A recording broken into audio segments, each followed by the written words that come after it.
Kembali dalam Telisik Hukum masih membahas persoalan hak waris bersama dengan narasumber kita malam ini Mbak Rima Baskoro, sarjana hukum. Mbak Rima, Ya. tadi dalam segmen pertama kita masih menyisakan sedikit tentang definisi dari hak waris itu sendiri. Oke. Boleh dilanjutkan? Oke, jadi hak waris itu adalah hak hukum yang hanya akan timbul ketika pewaris meninggal dunia. Oke. Nah, hak hukum itu adalah menjadi haknya para ahli waris, ya.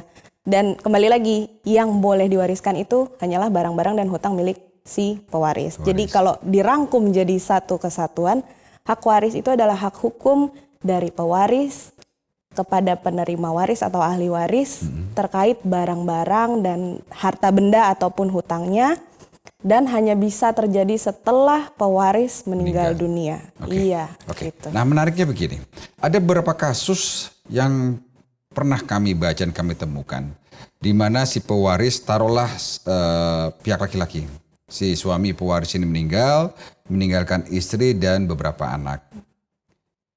Dalam kondisi demikian, anak-anak sudah cukup besar. Apakah anak-anaknya berhak untuk meminta pembagian hak waris dari ayahnya seketika? Oke, kalau kondisinya hanya orang tuanya satu berarti yang meninggal si ibu, ya, yang meninggal si bapak. Oke. Sebenarnya seperti yang kita bilang tadi kan, seperti yang sudah dijelaskan, hak waris itu timbul setelah pewaris meninggal. Jadi kalau misalkan bapaknya sudah meninggal, maka sebetulnya istri dan anak-anaknya itu secara otomatis sudah bisa menerima hak waris. Cuman masalah mau dibukanya kapan itu silahkan bisa dirembuk di internal keluarga, ya toh tidak harus sekonyong-konyong saat itu juga. Gitu. Seperti tapi itu artinya saat itu pula mereka punya hak. Punya hak. Kalau posisinya dibalik, ibunya meninggalkan warisan, kemudian bapaknya masih hidup, apakah anak-anaknya juga berhak meminta hal tersebut?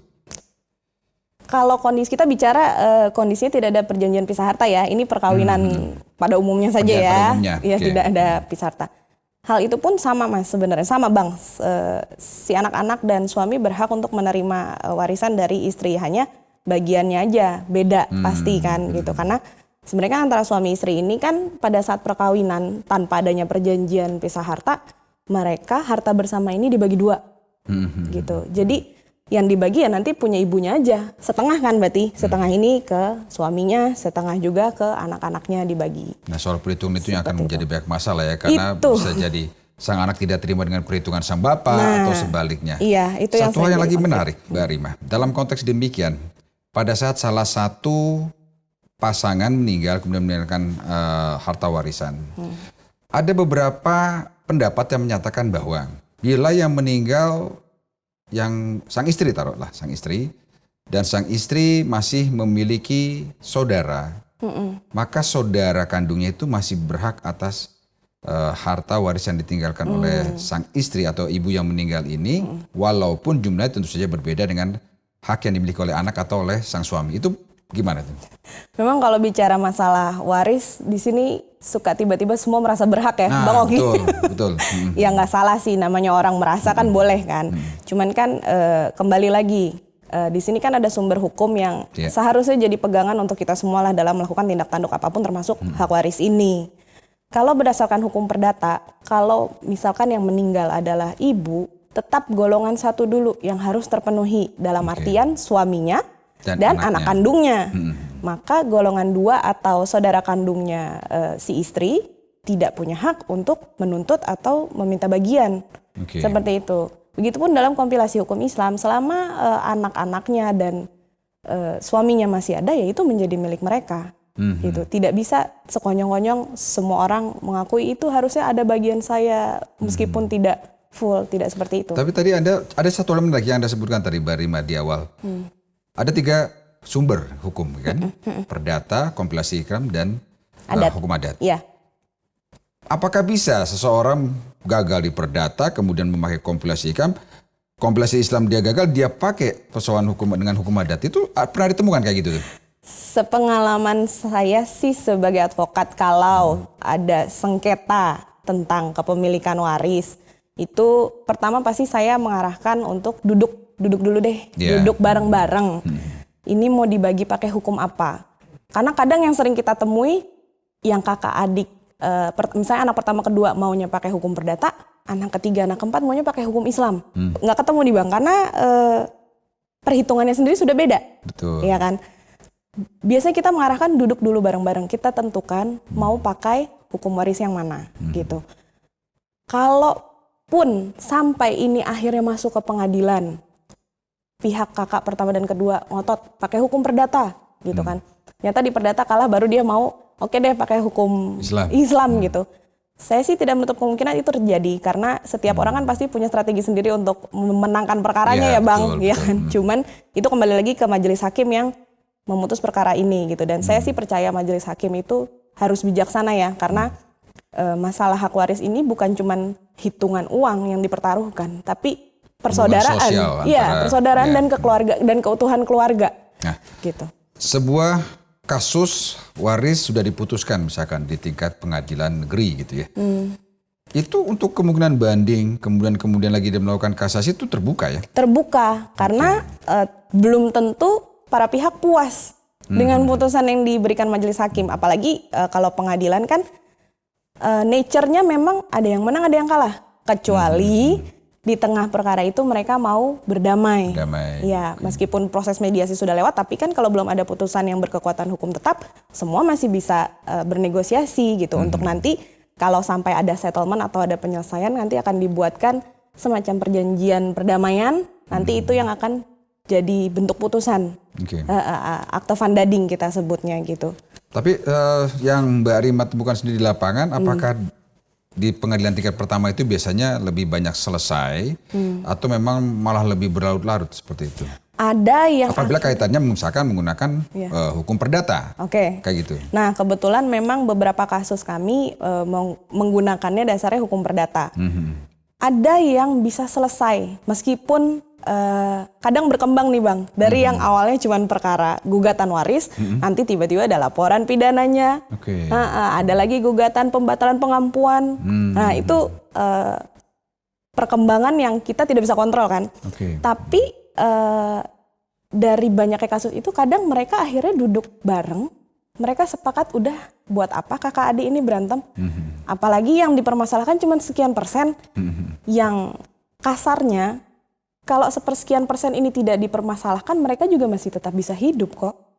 Iya kan? Ada yang seperti itu. Ada yang akhirnya menyadari bahwa harta warisan ini bukan perjuangan kita, ini perjuangan orang tua. Jadi kalau kita berantem tuh kok malu ya rasanya, orang kembali bukan ke kita masing-masing, iya ya. gitu. Seperti menarik. Itu. Nah, gitu. Kita bicara misalkan ada satu contoh kasus demikian. Apabila persoalan ini sudah melibatkan antara suami istri. Tadi kita bicara dengan apabila suami istri kemudian memiliki anak kandung, anak bawaan gitu, anak kandung. Bagaimana dengan suami istri yang tidak memiliki keturunan? Tadi kita bilang bahwa harta warisnya bisa ke pihak kedua. Di Islam pun juga mungkin demikian. Nah, apabila terjadi, apakah salah satu dari pihak pasangannya, contoh misalkan suaminya meninggal, kemudian tidak ada anak ya? Tidak ada anak. Berarti kan saudara si suami yang tadi ada peringkatnya itu berhak mengklaim sebagian dari harta warisnya. Kemudian pada saat yang bersamaan istrinya juga meninggal. Nah pertanyaannya apakah bagian dari si suami tadi masih masuk dalam hitungan hak si istri untuk dibagikan kepada saudaranya atau tidak? Jadi gini, kalau posisinya suaminya duluan yang meninggal dan tidak ada anak, maka warisannya harus jatuh ke istri dulu. Bagaimanapun harus jatuh ke istri. Karena istri masih masuk dalam golongan 1, kita bicara perdata ya, yang secara umum banyak terjadi. Karena istri masih di golongan 1 gitu.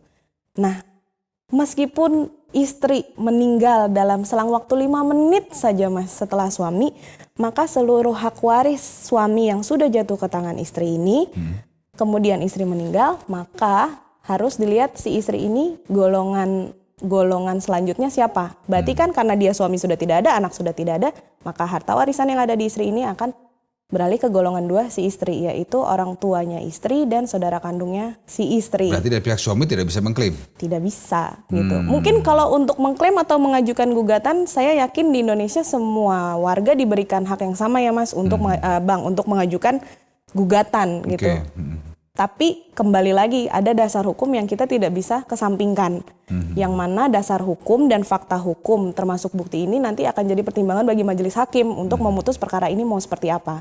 Tapi memang lebih amannya sebelum memutuskan warisan ini jatuh ke tangan siapa? Bermusyawarah dulu. Bermusyawarah dulu. Kalau masih tidak yakin, mintalah pengadilan untuk memberikan penetapan mengenai waris ini. Jatuh ke siapa, jumlahnya berapa, bagiannya berapa. Gitu. Penetapan itu bisa dibilang sebagai salah satu putusan atau bukan? Karena artinya belum menjalani proses pengadilan di situ kan? Kalau untuk penetapan berarti kita kan mengajukannya permohonan. Sebenarnya sama prosesnya 11-12 dengan proses persidangan. Oke, kekuatannya sama ya? Kekuatannya sama, hanya tidak ada konflik di sini. Jadi para pihak sama-sama datang ke pengadilan. Secara simpelnya menceritakanlah kepada majelis hakim bahwa ada peristiwa hukum seperti ini. Ini bukti-buktinya. Fakta hukumnya seperti ini, bagaimana nih majelis hakim? Kami menyikapinya karena kami bingung mau membagi nanti yang satu merasa tidak berhak. Jadi lebih baik minta penetapan ke pengadilan. Karena kalau sudah bentuk penetapan kan sudah ada dasar hukumnya nih. Sudah ada pegangannya buat para pihak. Dan mudah-mudahan yang tadi diributkan bisa diselesaikan dengan mudah. Ya, jangan menarik Mbak Rima, karena ada banyak hal. Tadi kita bicara suami istri yang tidak memiliki keturunan. Bagaimana dengan suami istri yang mengangkat anak? Kita akan bahas nanti. Selanjutnya.